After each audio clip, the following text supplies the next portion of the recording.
Hello everyone, I'm going to start a new series, basically going to cover Eduteria monthly current affairs. So let's begin. Uh, I'm going to cover this current affairs in English or English it may, okay? So the first is India and Germany have jointly declared to form a task force on green hydrogen and basically in the field of renewable energy. So यहाँ पे जो हमारे लिए important है वो है India and Germany. India and Germany उन्होंने declare किया है कि वो एक टास्क फोर्स फॉर्म करेंगे किस पे ग्रीन हाइड्रोजन पे इन the field of renewable energy but इसके साथ एक और एग्रीमेंट इंडिया एंड जर्मनी के बीच में साइन हुआ है and that is triangular cooperation development so this one okay now we are done with this moving to the next Indian origin Nand Moolchandani has been elected as the first CTO of the CIA of the USA. So यहाँ पे हमारे लिए important क्या है कि नंद मूलचंदनी जो कि Indian origin है इन्होंने इनको CTA that is Chief Technology Officer of the CIA of USA appoint किया गया है और इलेक्ट किया गया है. The world's longest glass bridge. So remember ये world's longest bridge नहीं है ये है glass bridge which is named as Bachlong Pedestrian Bridge. It's also known as White Dragon. ये कहाँ पे बना है वियतनाम में और इसका जो लेंथ है वो है 632 मीटर्स एंड 150 मीटर्स. तो हमारे लिए यहाँ पे जो इम्पोर्टेंट है वो है ये है वर्ल्ड का longest glass bridge which is there in Vietnam and if we talk about its length it is 632 meters and height which is 150 meters. Now जो हमारी एशियन कंट्री है south Korea it has become the first Asian country to join the NATO's cyber defense group.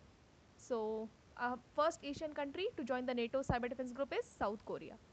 Next is SCO RATS की जो meeting हुई थी वो हुई थी न्यू दिल्ली में क्योंकि उस जो हमारा SCO की चेयरमैनशिप जो 2021 की है वो कौन होल्ड कर रहा है इंडिया. सो उसकी जो मीटिंग हुई थी वो हुई थी हमारी न्यू दिल्ली में एंड जो इसका फोकस था वो था तालिबान रिजीम इन दी अफगानिस्तान. सो हमारे पास यही इंपॉर्टेंट है इसमें. नेक्स्ट ओके नाउ अभी क्या हुआ था एक मीटिंग हुई थी the meeting of executive board and general assembly कहाँ पे हुआ था ये मनीला फिलीपींस में. India has been appointed as the president of AAEA that is association of Asian election authorities.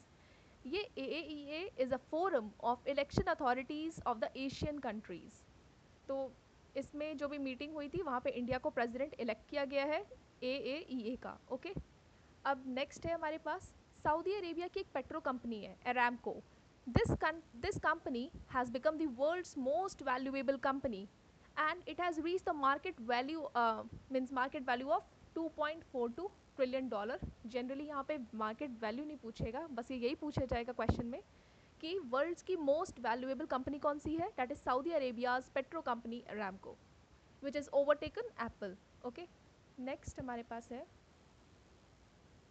Minister of State for the Renewable Energy and Chemicals and Fertilizers, Shri Bhagwant Khubas from India, has participated in the Intersolar Europe 2022 event जो कि organise करा गया था Germany में by the Indo German energy forum. So यहाँ पे हमारे लिए इंपॉर्टेंट क्या है हमारे इंडिया से जो minister of state for this renewable energy and chemical fertilizer हैं वो कौन है श्री भगवंत खुबास and he has participated from India side in this Intersolar Europe 2022 event जो कि हुआ था जर्मनी में. अगर ऑर्गेनाइज पूछा कि कौन ऑर्गेनाइज करता है तो वो है Indo German energy forum. So basically यही है कि ये मीटिंग जो हुई थी उसमें हमारे इंडिया से श्री भगवंत खुबास जी ने पार्टिसिपेट किया था और ये इंटरसोलर यूरोप 2022 इवेंट जर्मनी में हुआ था. Now 15 COP means COP 15 which is UNCCD COP 15 ये कहाँ हुआ था ये हुआ था हमारा Ivory Coast. And on behalf of India Bhupendra Yadav जो कि हमारे minister of environment forest and climate change के मिनिस्टर हैं वो पार्टिसिपेट किए थे इसमें. Next on the occasion of Buddha Purnima 16 May सबको पता है ये PM नरेंद्र मोदी जी ने विजिट किया था Lumbini Nepal the birth place of Lord Buddha.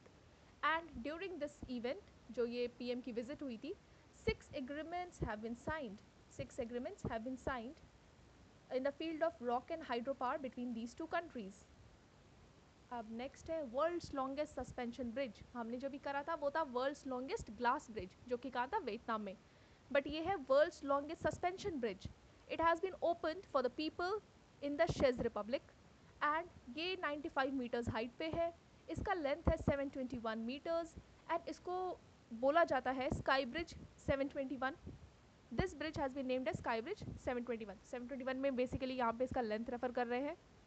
Next है हमारा जो वर्ल्ड इकोनॉमिक फोरम WEF, इसका जो एनुअल मीटिंग हुआ था वो हुआ था डावोस स्विट्ज़रलैंड में. एंड हमारे इंडिया साइड से किसने पार्टिसिपेट किया था? पीयूष गोयल जी ने, जो कि हमारे कॉमर्स एंड इंडस्ट्री मिनिस्टर हैं.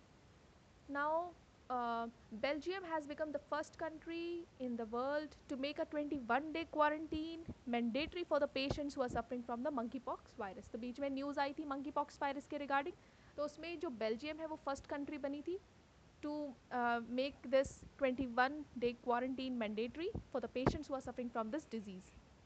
अभी एक वर्ल्ड हेल्थ असेंबली हुआ था, 75th वर्ल्ड हेल्थ असेंबली, जो कि हुआ था जिनेवा में ऑन द एंड हमारे इंडिया साइड से श्री मानसुख मांडविया जी ने पार्टिसिपेट किया था, जो हमारे हेल्थ मिनिस्टर हैं. Now next, Mansukh Mandaviya ji union minister of health and family welfare and minister of chemicals and fertilizers जो भी हैं हमारे, इनकी विजिट हुई थी कहाँ पे? Jordan. And they have signed an agreement for the cooperation in the field of fertilizers. Now हम एक लिस्ट निकली है वर्ल्ड्स 100 मोस्ट इन्फ्लुएंशियल पीपल, और हमारे इंडिया मतलब वर्ल्ड के 100, हमारे इंडिया से इसमें 3 लोग हैं. एक है Karuna Nandy ji, supreme court advocate. Gautam Adani, businessman. Khurram Parvez, Kashmiri human rights activist. So 3 people in this list and it is released by Times Magazine. The 7th meeting of the culture ministers of the BRICS countries was hosted by China. अब ये जो 7th meeting है culture minister की वो China ने host करी है, क्योंकि ब्रिक्स की जो प्रेसिडेंटशिप थी वो उस टाइम चाइना होल्ड कर रही थी, तो इसलिए ये मीटिंग चाइना में हुआ है. हमारे यहाँ से जो minister of the state and of culture and external affairs Meenakshi Lekhi ji ने पार्टिसिपेट किया था थ्रू वीडियो कॉन्फ्रेंसिंग. नेक्स्ट है, इंडिया को मिला है award country of the honour in the Cannes film festival which was held in France. अच्छा, next है Quad summit इस बार कहाँ हुआ था? टोक्यो में. एंड क्वाड के जो भी कंट्रीज उन्होंने पार्टिसिपेट किया था, उन्होंने किस पे डिस्कस किया था? 3 points discussed about the following 3 points. First is China and Solomon islands, Indo Pacific region and Russia Ukraine. तो वैसे भी हमें पता है क्वाड समिट किस लिए बनी थी? Indo Pacific region, peaceful Indo Pacific region के लिए एंड चाइना को काउंटर करने के लिए. बट ये दो हमें वैसे ही याद हो गए. और एक है रशिया यूक्रेन, जो कि भी रिसेंट न्यूज़ में था. नेक्स्ट है, recently Sweden and Finland they have submitted application to join NATO. उनका इंटरेस्ट है and they have shown the interest कि वो नेटो को ज्वाइन करना चाहते हैं. And during this Russia Ukraine war, मतलब इसका न्यूज़ यही है कि वो नेटो को ज्वाइन करना चाहते हैं. That's it. नेटो के बारे में इंपॉर्टेंट है कि कब स्टैब्लिश हुआ था? 1949 एंड हेडक्वार्टर है ब्रुसेल्स. अच्छा, अभी यहाँ पे दिखा रहा है एक और है नेक्स्ट कि फॉरेन मिनिस्टर्स मीटिंग हुई थी ब्रिक्स कंट्रीज़ की. कहाँ हुई थी? मतलब मीन्स होस्टेड बाय चाइना, क्योंकि ब्रिक्स के प्रेसिडेंटशिप वही होल्ड करे थे उस टाइम पे. एंड इंडिया हमारे साइड से एस जयशंकर जी ने पार्टिसिपेट किया था, India's external affairs minister. Next हमारे पास बांग्लादेश की prime minister Sheikh Hasina ji gave her assent to India to permit the use of Chittagong port. तो हमें परमिशन मिल गई है कि हम बांग्लादेश का ये पोर्ट यूटिलाइज़ कर सकते हैं. रिसेंटली इंडिया ने कंट्रीब्यूट किया है $8 million to Hindi United Nation project, ताकि वो हिंदी का प्रमोशन को स्प्रेड कर सके. उसके अलावा awareness to generate the awareness about the global issues which are being faced by the Hindi speaking people. जो भी हिंदी स्पीकिंग पीपल को प्रॉब्लम हो रही है, ग्लोबल इशूज़ हैं, उनके बारे में मीन्स वर्ल्ड को अवेयर करना.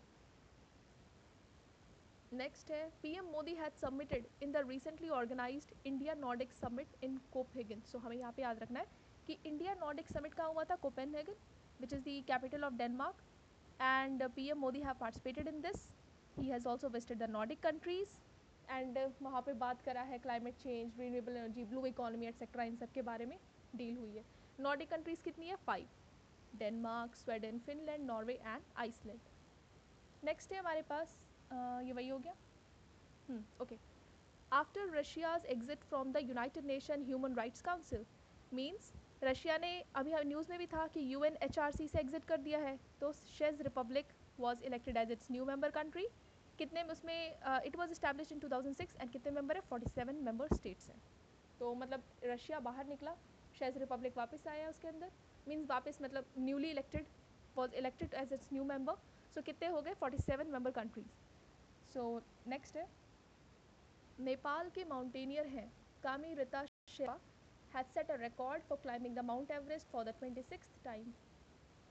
Next है हमारे पास statue of Sardar Vallabhbhai Patel has been unveiled in the Canada's Sanatan Mandir, which is very much means pride की बात है, ये बहुत important भी है कि स्टैचू ऑफ पूछ लेंगे कि कौन से लीडर की स्टैचू वहाँ पे स्टैब्लिश हुई है.